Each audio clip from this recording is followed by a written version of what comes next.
thoughts when you heard Brock had been cleared? You guys had some incredible chemistry last season, and do you think that's going to continue this year? Yes, continue. Just happy for him. Getting hurt sucks. Spending like an entire offseason just grinding every single day, showing up and doing like all the little and just like focus on rehabbing and not like being able to improve your game. It's frustrating, but he did a great job. Our training staff did a great job, and the fact that he's cleared now and available to us, and I think he gets to practice tomorrow. Hey, that's awesome for the Niners. I thought our quarterbacks played well today, so you throw another good quarterback into the mix, and hey, now we got a plethora of quarterbacks. Can't wait. Trey looked like he's improved from last year to this year. What have you noticed specifically about his improvement, or where has he improved in your mind? Just today in this one practice. I know I'm teasing. What I've seen since last season throughout OTAs today, he has a confidence to him. Like, he doesn't look like he's second guessing himself. He doesn't look like he's thinking about the plays at all. Plays called, he knows what it is. He steps into the huddle with confidence, and if you can just do those things, it just gives you an opportunity to go be great because you're not thinking about anything else. So he steps up there. He had some good balls today. Threw them well.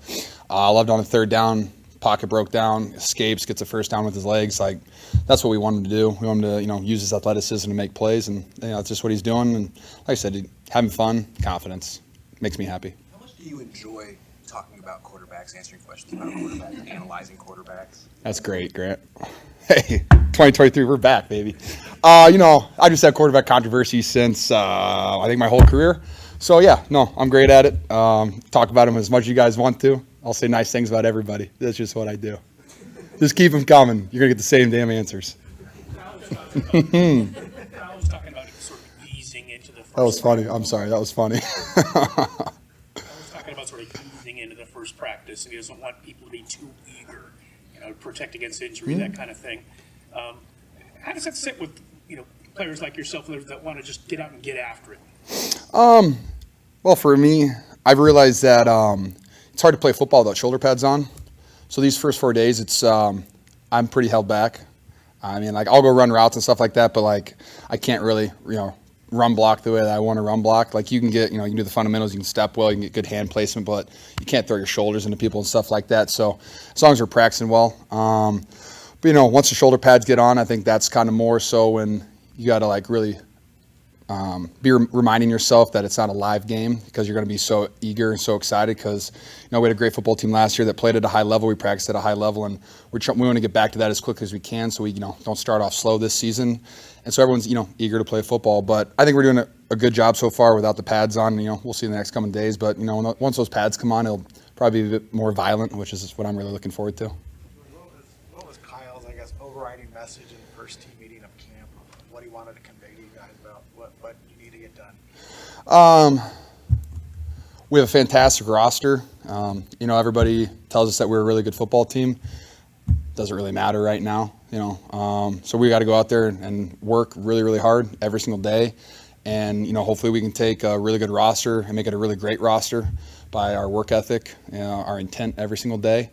And as long as we get out of this thing healthy with a lot of hard work, we have the ability to take that good, great roster and do some really special things with it. So just get after it every single day and just attack one day at a time. There was one thing. He didn't say the word Super Bowl yesterday. Neither did a couple other guys. Is that a word, that phrase that doesn't want to be mentioned? Or? I'm going to focus on one day at a time and just win one game at a time. But, win today. We still got a walkthrough left, and I'll focus on tomorrow when tomorrow gets here. We are 201 days away, but, no one's counting. George, the nucleus of this roster, you guys have been so close and have been able to get over the hump.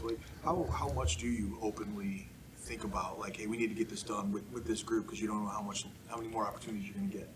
I think that's something that our team is very aware of. We have a guy we have a lot of highly paid players on this team who have earned that money. And you can only pay so many guys. And we know that, some of those guys are kind of at the end of their contracts, the end of the guarantees, and that's when kind of, things start to move.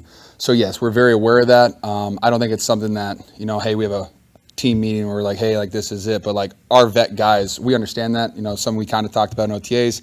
It'll be mentioned throughout training camp. We're aware of that.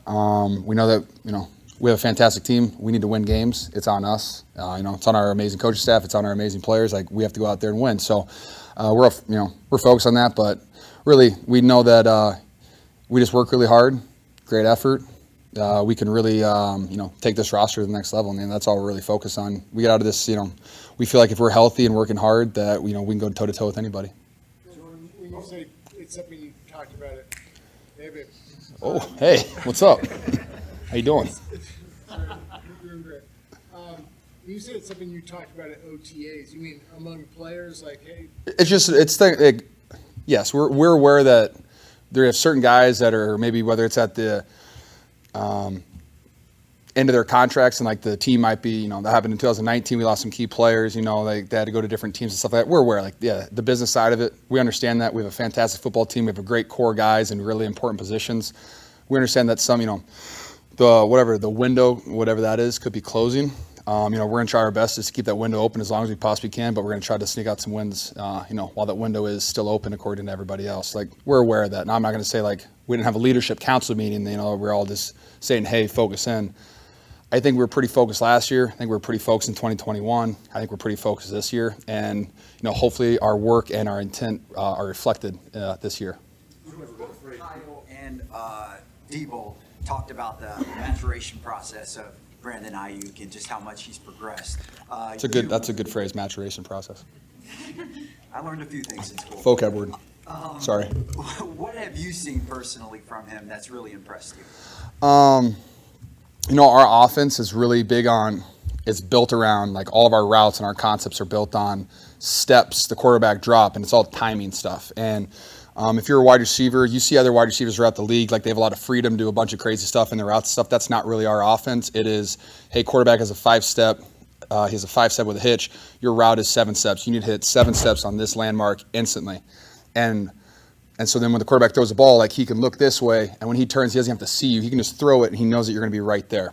And young wide receivers in our offense, it takes them a while to figure that out because they're like, I'm just going out there to play catch. And it's no, that's not our offense. Our offense is precise. That's what you have to do. And it takes guys a while to realize the work ethic and the practice and the attention to detail that goes into that. And Ayuk figured that out going into year 3. And then when he figured that, and he's a great football player before that, but he figured out all the details that go into this offense. And then what he's done great at is he's figured all that out. He's learned all that. And now he gets to add his own sauce on top of all that stuff. And so now you see those cool plays, the cool catches where he's ripping it away from people, and he's just taking another step. And it's because he has this foundation, this understanding of this awesome offense that gives him the opportunity to go out there and just route people up and look like a superstar, which is what he is. How are Cameron Latu and Braden Willis coming along? I think they're doing a great job. Talk about the maturation process. Thank you. I think they're both, they took OTAs. They came back a week early, spent some time with my tight ends coach. I think Fleury's done a great job with them. He really harps on them all the time about, the details of the offense, understanding exactly what you have to do so you don't have to think about, what you don't have to think about it once you get out there. And I think they both had a good day today. They had some good OTAs practices. They started stacking days. It's easy right now. We don't have shoulder pads on. It's day 1. We had 16 reps a day. I think most guys had 6 to 8 reps. So hopefully they just keep stacking. They have good days. They stay in their playbook, and they keep going. They're both good football players. They both run good routes. They're both strong. They have great effort.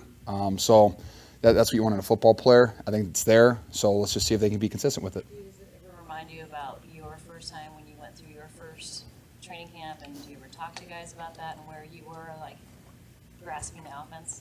Yeah, I was actually in the middle of the Pacific Ocean holding onto a life raft. That's about where I was. I will say I think the way that we install now is a little bit easier. I think we figured that part out. I think Kyle has done a really good job with that part of the offense, how fitting everything together, and we do a really good job now. Hey, these are our favorite plays that we ran last year, and so we're going to focus on them and build out our playbook through them.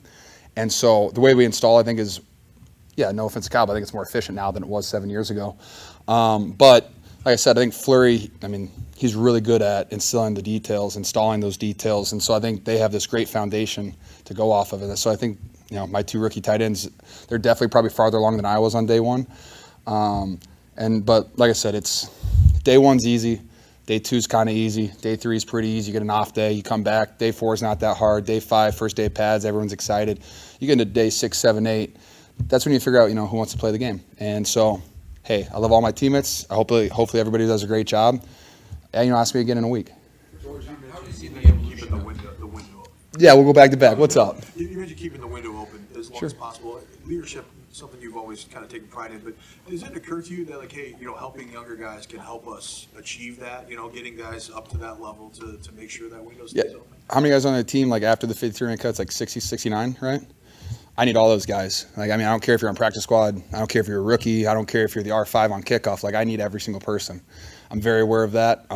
We encourage, me and Fred stand here in front of the rookies right before you go to the 40 days away at the end of OTAs, and we're very straight with them. Like, look, some of you are going to be here, some of you aren't. The guys that are going to be here are going to participate. They're going to help us win. Like, I can't win without you guys. We can't win with 30 good guys and 20 bad players. Like, I need 69 really good football players that want to win. They want to bring it every single day. Intent, effort. Like, that's all I really give a shit about. And so if they want to bring it, if they have the goals, the high standards, that's what we want. And it's really fun because I think we have a great roster, like I said. We have a lot of guys who want to be on this team. And so the battles throughout camp are going to be really fun to watch. And hopefully by the time we get to the 53 plus the 15, 16 practice squad guys, we have a very great roster that has an ability to win and go out and get things done. You talked about the evolution of this team. How has tight end you evolved? Ooh, thank you. Yeah, sorry, one more time. You got me excited. How have you seen the evolution of tight end you throughout the years, and what did you get from it this season to get you ready for 23? Ooh, let's see. The evolution of it, it kind of started out as this, like, we wanted to get a couple guys in town, train, and then, holy shit, 45 guys showed up to that first one, 49 guys. Did it at a high school, did some drills, ran some routes, came back the next year, moved it to Vanderbilt, had 85 guys. And really, the steps that it's taken is we kind of, like, at the end of every one, we send out, like, hey, what can we do better? And guys are really big on, they want to know, like, hey, what's your mindset going into a football game? What's your mindset going into a week of practice? Or, hey, we want to see, Travis, will you talk about running the same route versus 4 different coverages? And so, like, we've grown into, like, listening to the players of what they want to see. And one of my favorite things was we got to see, it was awesome, like, vocal speakers, Travis talked about a couple things. Gronk showed up. He got to talk about his mindset and what it takes to win every single day. Good decisions, bad decisions. And one of my favorites was Jordan Reed showed up, and he spent like 20 minutes talking about releases, which was one of the coolest things. And he had he had all these old videos that he had recorded on his phone, on his iPad from when he was at Washington, and it's just crushing people and just making people look so stupid on his releases. And he broke them down, too, into, like, 3 different drills that you can do to use his releases, no matter how athletic you are, no matter how tall you are, short you are, strong you are, fast you are. And he broke it down for all these tight ends to look and read, and then he sent all those clips out back to them so they can take that home with them and, study them. It's pretty cool stuff. And, like, those are releases that I spent the rest of the offseason trying. So, hey, if you see a Jordan Reed type release from me, make sure you give him a shout-out. But that, I got to watch Travis Kelce. Talked about he runs a lot of these high crosses, like 15 to 20-yard crossing routes, but it's paired with a sail route, which is the same thing, except you fake in, break out. And he just showed how he runs it versus different coverages. It's the exact same thing, like the first 10 to 12 yards, DB has no idea what he's running, and then depending on the coverage is what the top of the route looks like.